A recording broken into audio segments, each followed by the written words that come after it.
우리가 누리는 모든 것 중 당연한 것은 아무것도 없습니다. 모든 것이 하나님의 은혜입니다. 오늘 하루도 하나님의 풍성한 은혜를 힘입어서 범사가 형통하고 강건케 되시는 은혜를 누리시기를 주님의 이름으로 축복합니다. 다 함께 주기도문으로 우리의 신앙을 고백하겠습니다.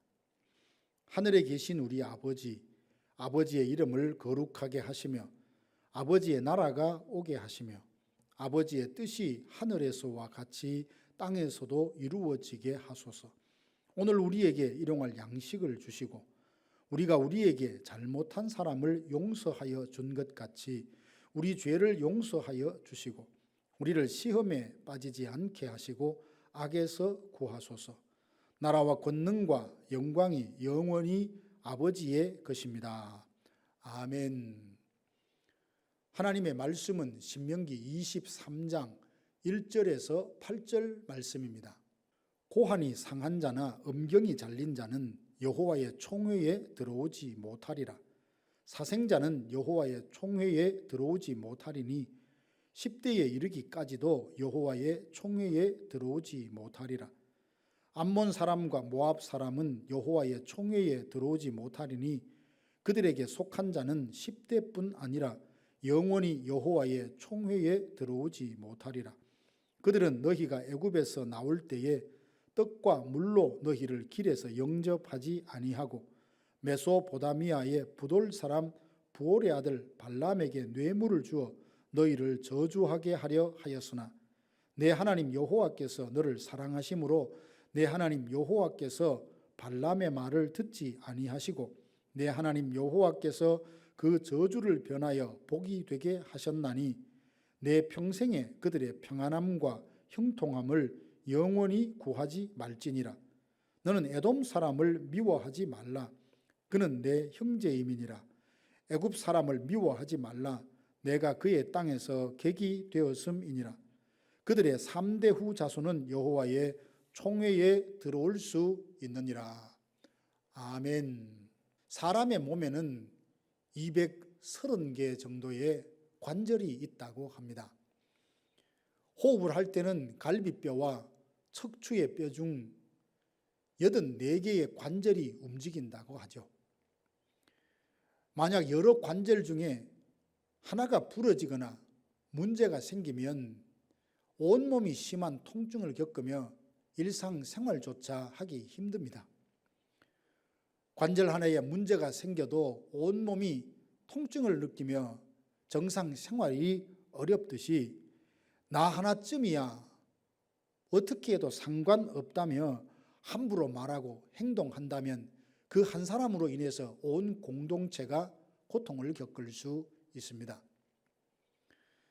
오늘 본문 말씀에 보면 여호와의 총회에 들어올 수 있는 자와 들어오지 못할 자를 구분하십니다. 여호와의 총회는 종교적인 의식을 위한 모임이나 하나님의 임재가 있는 곳을 뜻합니다. 부정한 채로 참여하면 그는 곧 죽음을 면치 못하게 되고 이스라엘 진영 전체가 부정하게 되어서 하나님이 그들과 함께하지 않으십니다. 1절 2절 보면 고환이 상한 자나 음경이 잘린 자, 사생자는 여호와의 총회에 들어오지 못합니다. 사고나 질병으로 인해 몸이 상한 자가 아니라 이방 종교 풍습을 따라 자기 몸을 상하게 한 경우 그 사람은 부정하게 되어 여호와의 총회에 들어오지 못했습니다. 하나님께서 만드신 몸을 함부로 대하거나 이방 종교의 풍습을 따라 생식기나 고환을 자른 자는 하나님의 창조 섭리를 거역하여 부정한 자가 되어서 하나님의 임재하심이 있는 곳에 나올 수 없습니다. 그리고 암몬 사람과 모압 사람도 여호와의 총회에 들어올 수 없습니다. 암몬과 모압은 롯이 술에 취하여 두 딸들과 동침하여 낳은 아들들의 후손들입니다. 암몬은 하나님의 뜻을 거스렸습니다. 이스라엘이 암몬 땅을 지나가려 할 때에 물과 떡으로 영접하지 않고 그 길을 가로막았죠. 모압 왕은 발람을 통해서 이스라엘을 저주하려 했습니다. 하나님의 백성을 저주하는 것은 그들을 자기 백성 삼으신 하나님을 거역하는 것과 같은 죄입니다. 이 일로 암몬과 모압은 영원히 하나님의 총회에 들어오지 못합니다. 그러나 에돔과 애굽은 여호와의 총회에 들어올 수 있었습니다. 에돔은 에서의 후예들로서 이스라엘 백성들의 형제 나라입니다. 비록 에돔이 이스라엘을 괴롭히기는 했지만 형제 사이는 갈등을 풀고 화해해야지 마음에 맞지 않는다고 쉽게 버리는 것은 옳지 않습니다. 애굽도 한때 이스라엘을 핍박하고 학대했지만 이스라엘이 가뭄을 맞아서 한창 어려울 때 받아주어 살게 했습니다. 하나님은 이스라엘이 한창 어려울 때 애굽이 호의를 베풀었던 것을 기억하며 여호와의 총회에 들어올 수 있는 자격을 주셨습니다. 그러나 에돔과 애굽은 당장 여호와의 총회에 들어올 수 있는 것이 아니라 이스라엘 땅에 정착한 지 3년이 지났을 때부터 여호와의 총회에 들어오게 했습니다. 여호와의 총회는 오늘날 하나님을 예배하는 것과 기도하는 것, 하나님을 섬기는 것을 말합니다. 예배는 성령과 진리 안에서 드려집니다. 하나님은 예배자에게 은혜를 베푸시죠. 온전한 예배를 드림으로 하나님의 은혜를 받아야 험한 세상에서 믿음을 지키며 살아갈 수 있습니다. 그런데 우리의 의로는 하나님을 뵐 수도 온전한 예배를 드릴 수도 없습니다. 우리는 날마다 사생자와 암몬과 모압처럼 하나님을 거역하며 살지 않습니까? 보냄받은 곳에서 빛과 소금으로 살아내지 못할 때가 얼마나 많이 있습니까? 그러므로 자격 없는 우리가 하나님 앞에 나아가서 하나님을 아바 아버지라 부르며 그 앞에 예배할 수 있는 것은 오로지 하나님의 은혜입니다. 예수님께서 우리의 모든 죄를 속량해 주시고 그 의를 덧입혀 주셔서 예수 그리스도의 이름을 의지하여 하나님의 은혜의 보좌 앞에 담대히 나아갈 수 있게 되었습니다. 그런데 우리가 하나님의 은혜를 입었다고 해서 아무런 준비 없이 예배 드릴 수는 없습니다. 가인처럼 믿음이 없이 드리는 예배가 아니라 아벨처럼 자기가 가진 것 중에 가장 귀한 것을 하나님께 드리며 믿음으로 예배할 때 그 예배가 하나님께 기쁨이 됩니다. 우리는 귀한 분을 만나러 갈 때 몸과 마음을 정돈하고 정한 시간 전에 도착해서 그 만남을 준비하죠. 예배는 하나님과의 만남입니다.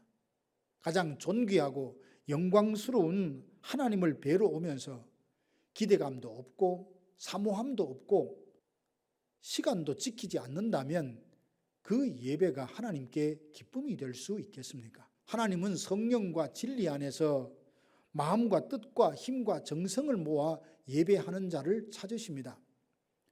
우리가 하나님이 받으실 만한 예배를 드릴 때 은혜와 복을 내려 주십니다. 몸과 마음이 부정한 상태로 여호와의 총회에 나올 수 없듯이 우리가 하나님을 예배할 때에 죄 있는 모습으로 드릴 수 없습니다. 먼저 자신의 죄를 살피고 회개한 후 예수 그리스도의 이름을 의지하여 그 공로를 힘입어 풍성한 은혜 부어주시기를 갈망해야 합니다. 누군가 예배에 집중하지 못하고 산만한 모습을 보인다면, 예배 시간에 늘 지각하거나 늦는다면, 하나님께 집중하며 예배하지 못하는 사람이 있다면 그는 다른 사람이 은혜 받는 일에도 방해가 됩니다. 몸에 있는 여러 관절 중 하나가 부러지거나 문제가 생겨도 온몸에 통증을 일으킵니다. 이와 같이 나 한 사람의 부정과 타락이 온 공동체에 고통을 안겨줄 수 있습니다. 사랑하는 성도 여러분, 고환이 상한 자, 음경이 잘린 자, 사생자는 암몬과 모압 족속은 하나님의 총회에 들어올 수 없습니다. 우리는 암몬과 모압처럼 사생자처럼 우리의 의로는 하나님 앞에 나아갈 수 없지만 예수 그리스도의 의를 힘입어 하나님 앞에 나아가 예배할 수 있게 되었습니다. 주님의 존귀한 보혈로 날마다 거룩한 자가 되어서 하나님 앞에 나아가 예배하며 한량없이 부어주시는 은혜로 충만케 되는 귀한 성도들 되시기를 주님의 이름으로 축복합니다. 다 함께 기도하시겠습니다. 지금은 우리 구주 예수 그리스도의 은혜와 하나님 아버지의 크고 놀라우신 사랑하심과 성령의 위로교통 충만케 하심이 나의 의가 아닌 예수 그리스도의 공로를 힘입어서 하나님 앞에 나아가 은혜 받고 믿음대로 살기로 소망하는 사랑하는 성도들 머리 위에 이제로부터 영원토록 함께 있을지어다. 아멘.